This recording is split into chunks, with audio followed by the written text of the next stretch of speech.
하나님 말씀 디모데후서 2장 20절에서 26절의 말씀입니다. 디모데후서 2장 20절에서 26절의 말씀 우리 한 목소리로 같이 읽도록 하겠습니다. 시작.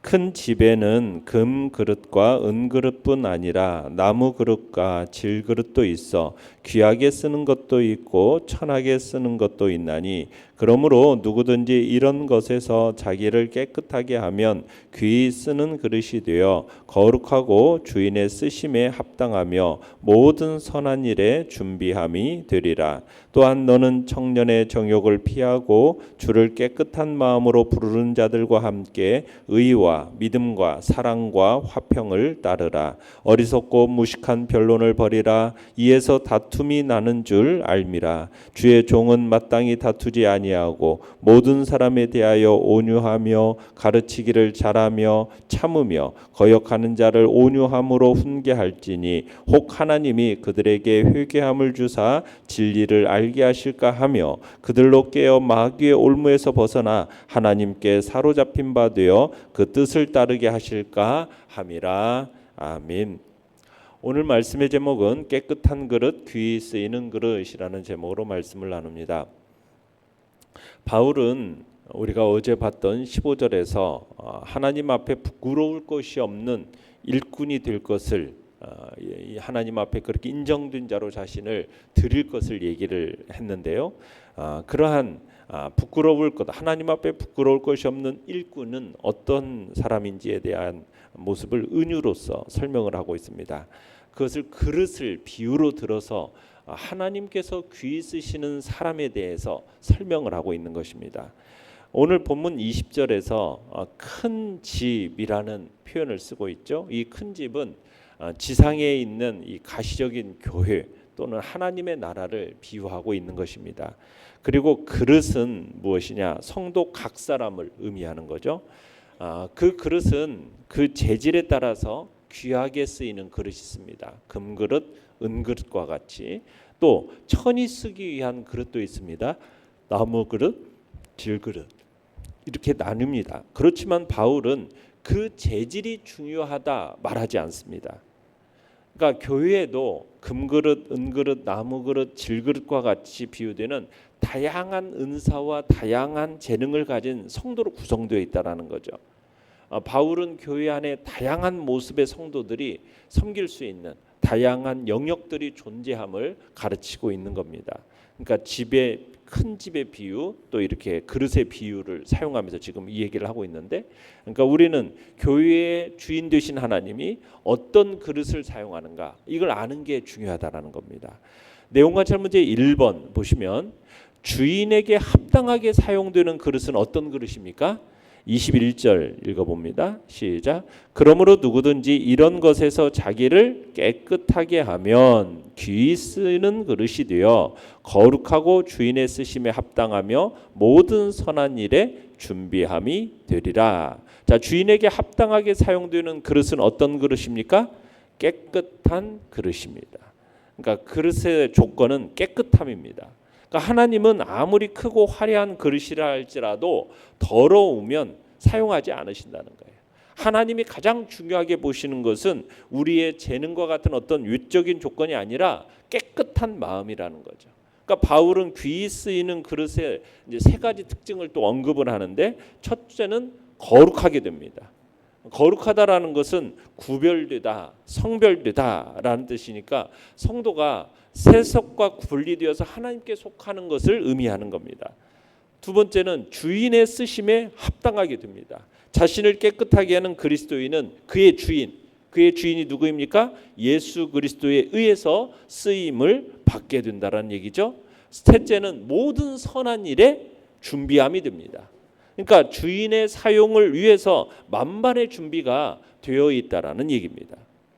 자, 내용관찰 문제 2번을 보시면은 바울은 주의 종이 어떤 모습이어야 한다라고 말합니까? 자, 24절에서 26절까지 읽어봅니다. 시작. 주의 종은 마땅히 다투지 아니하고 모든 사람에 대하여 온유하며 가르치기를 잘하며 참으며 거역하는 자를 온유함으로 훈계할지니 혹 하나님이 그들에게 회개함을 주사 진리를 알게 하실까 하며 그들로 깨어 마귀의 올무에서 벗어나 하나님께 사로잡힌 바 되어 그 뜻을 따르게 하실까 함이라. 자, 바울은 주의 종이 어떤 모습이어야 되는가? 여기서 강조되는 바는 온유입니다. 온유. 바울은 교회의 지도자에게 있어서 다툼이 일어나지 않도록 온유한 마음으로 성도들을 섬겨야 할 것을 권면하고 있습니다. 그러니까 온유한 마음이 전제되지 않는다면 성도를 훈계할 때 진심 어린 회개를 기대할 수 없다라는 거예요. 가르치는 사람의 마음 가운데 예수님의 마음이 어떠한 마음입니까? 온유하고 겸손한 마음이지 않습니까? 그 온유하고 겸손한 마음, 그것이 온전히 세워져야 성도의 변화도 꿈꿀 수가 있다라는 거예요. 온유한 목자의 심정으로 다른 사람을 품어야 된다는 얘기입니다. 그러면서 첫 번째로 뭘 얘기하느냐? 온유한 모습은 주의 종은 다투지 않는다라는 겁니다. 다투지 않는다.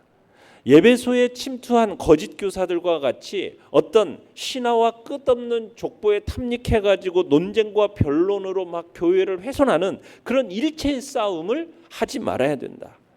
자, 또 뭘 얘기합니까? 온유해야 된다. 온유해야 된다. 말에 있어서 모든 사람들에게 상냥하고 온순해야 된다라는 거죠. 또 세 번째는 이 종은 주의 종은 가르치기를 잘해야 된다라는 거예요. 가르치기를 잘해야 된다.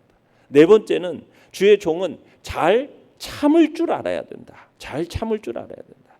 갖가지 악함, 음해, 위해, 모욕, 고초 이런 것들에 대해서 감내할 줄 알아야 된다라는 거예요. 특히 거역하는 자들에 대해서 분노를 폭발하지 않고 온유한 태도로 징계해야 됨을 얘기하고 있습니다. 온유함으로 징계해야 되는 이유는 뭡니까? 하나님께서 그 반대하는 사람을 회개시키셔서 진리를 깨닫게 하실 수도 있기 때문에 그래서 어떤 분노로서 하는 것이 아니라 온유함으로 해야 된다는 겁니다. 뿐만 아니라 마귀에게 사로잡혀서 마귀의 뜻을 줬던 그들로 하여금 깨어나서 제 정신을 차리게 할 수도 있기 때문에 그래서 온유함으로 교훈을 베풀라는 거죠. 온유함으로 베풀어진 그 교훈이 그들의 정신을 막게 해서 그 결과 양심을 마비시키고 감각을 혼돈시켜서 이성을 마비시켰던 그 사탄의 올무에서 벗어나게 해줄 수 있기 때문에 지금 마땅히 주의 종은 어떠한 모습을 가질 것을 얘기하고 있습니까? 다툼이 아닌, 분노가 아닌 온유함, 그 온유함을 강조하고 있는 것입니다. 연구학 묵상 문제 3번입니다. 우리 자신을 깨끗한 그릇으로 준비하기 위해 실천해야 할 것은 무엇입니까? 더 근본적으로 우리는 어떻게 깨끗해질 수 있습니까? 자, 22절, 23절을 다시 한번 읽어봅니다. 시작. 또한 너는 청년의 정욕을 피하고 주를 깨끗한 마음으로 부르는 자들과 함께 의와 믿음과 사랑과 화평을 따르라. 어리석고 무식한 변론을 버리라. 이에서 다툼이 나는 줄 알미라. 자, 뭘 얘기하고 있습니까? 깨끗한 그릇으로 준비하기 위해서는 디모데에게 바울은 뭐냐? 순결하고 깨끗한 삶을 살 것을 부탁하면서 버려야 할 것과 지켜야 할 것을 얘기를 하고 있습니다. 버려야 할 것은 무엇입니까? 청년의 정욕입니다. 그 다음에 어리석고 무식한 변론입니다. 청년의 정욕이라는 것은 성적인 욕구를 포함한 쾌락, 권력, 또 보다 보편적인 소유에 대한 강한 열망, 이런 모든 일체에 대한 이 청년의 정욕을 피할 것을 얘기합니다. 어리석고 무식한 변론을 또 버릴 것을 얘기하죠. 이것은 당시 교회 안에서 이단들과 무익하고 쓸데없는 그런 논쟁들에 자꾸 휩쓸리는 일이 있었기 때문에 바울은 디모데에게 이런 일체 논쟁에 대해서 무식한 변론에 대해서 휘말리지 말 것을 명령하고 있는 것입니다. 그러니까 에베소 교회에 침투한 이 거짓 교사들과 신화와 끝없는 족보에 탐닉해서 논쟁과 변론으로 막 교회를 훼손하는 그런 일체의 싸움 하지 말라는 거죠. 자, 그러면은 지켜야 할 것은 무엇입니까?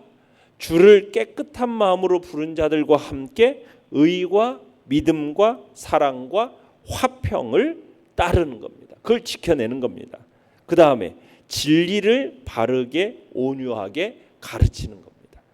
그러니까 바울은 주의 종들은 이단들과는 달리 다툼을 일으키는 그런 무식한 변론은 일삼지 말고 반대로 어떻게 하라고요? 온유한 모습으로 사역에 임해함을 말하고 있는 것입니다.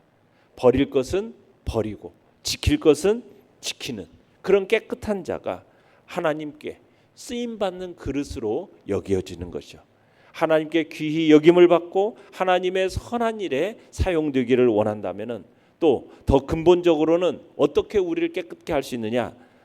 히브리서 9장 14절과 요한일서 1장 9절에서는 만일 우리가 우리 죄를 자백하면 그는 미쁘시고 의로우사 우리 죄를 용서하실 뿐만 아니라 우리를 깨끗게 하시는 겁니다. 우리가 날마다 우리 자신을 하나님의 거룩한 말씀으로 비추어서 그리스도의 보혈로 깨끗함을 위하여 참으로 자백하고 속죄해 참으로 제사로 주님 앞에 나아가는 그런 씻는 작업을 해 나갈 때 우리는 더 근본적으로 깨끗하고 정결하게 되어짐을 성경은 우리에게 이야기하고 있는 겁니다. 느낀 점 4번입니다. 금그릇, 은그릇, 나무그릇, 질그릇 등 다양한 그릇이 있다라는 말씀이 나에게는 어떤 느낌으로 다가옵니까?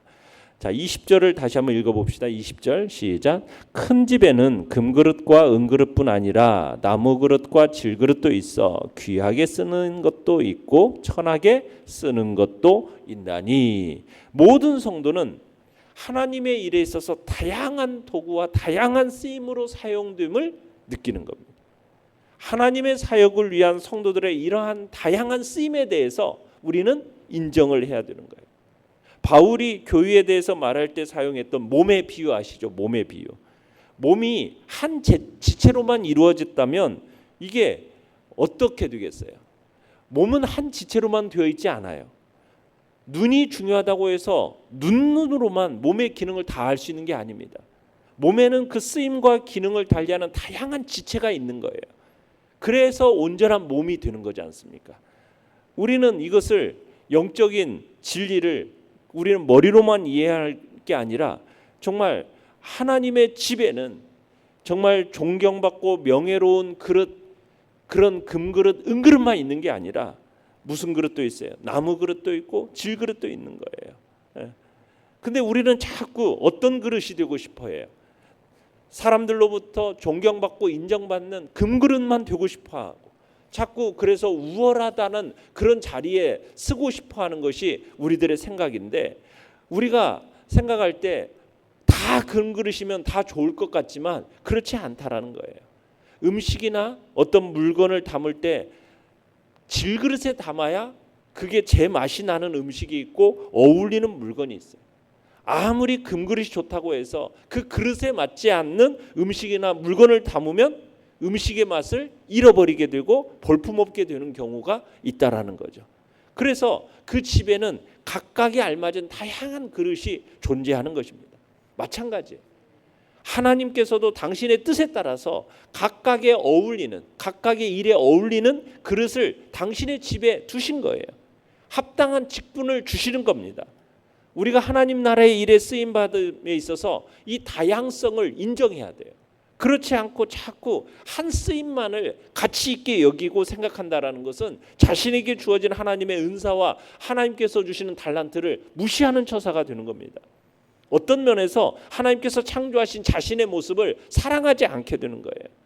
그래서 내가 잘할 수 있는 것, 또 내가 사랑하는 것, 그걸 인정하지 않고 자꾸 다른 사람들이 하는 것을 추구하는 것, 그것은 하나님께서 디자인하신 하나님 예수 그리스도의 그 몸의 온전함을 깨는 일이라는 거예요. 그러니까 나의 욕구를 충족시키는 거라는 거죠. 그래서 우리는 하나님의 집에는 쓰임을 달리하는 각양 다른 그릇이 있다라는 사실을 우리는 먼저 인정을 해야 되는 거예요. 그래서 나는 과연 하나님의 집에서 어떤 그릇으로 세움을 받았는가, 그것을 살펴봐서 그 그릇으로서 충성되이 나아가는 것입니다.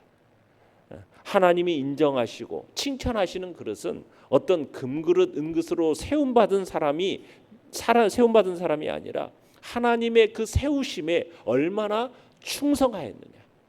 그 그릇으로서 나 자신을 얼마나 깨끗하게 나 자신을 준비해서 하나님의 쓰임에 충성되게 나를 사용하였느냐. 그것을 하나님이 보시는 것이지, 그 사람이 얼마나 사람들로부터 인정받아서 정말 금그릇 은그릇처럼 막 높이 추앙받는 그것을 하나님을 원하시는 것이 아니라는 겁니다.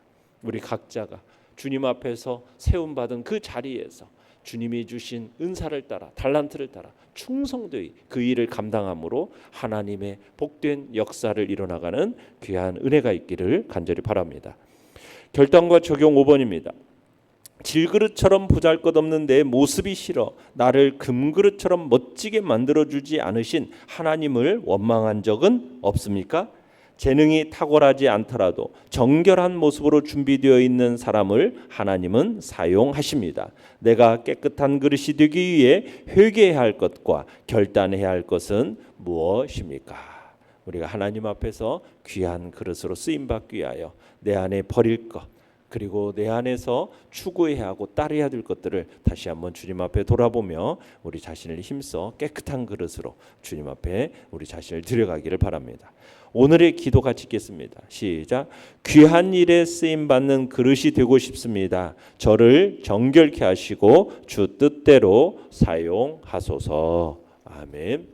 말씀을 생각하며 기도하시고요. 연약한 우리 지체들을 위해서 기도해 주시며, 또한 주께서 은혜를 베푸사 오늘 또 금요기도회 가운데도 하나님이 주시는 풍성함의 역사와 부르짖는 기도 속에 주시는 그 놀라운 은혜들이 있는 귀한 또 금요기도회, 또 다가오는 주일 예배 위해서 기도해 주시기 바랍니다. 주여, 우리 3번 부르짖며 나갑니다. 주여, 주여, 주여.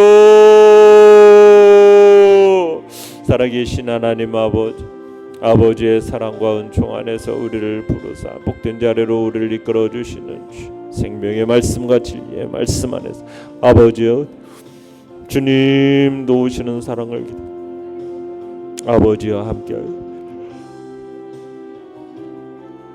하나님의 놀라운 사랑과 은혜 안에서 우리를 위로하시고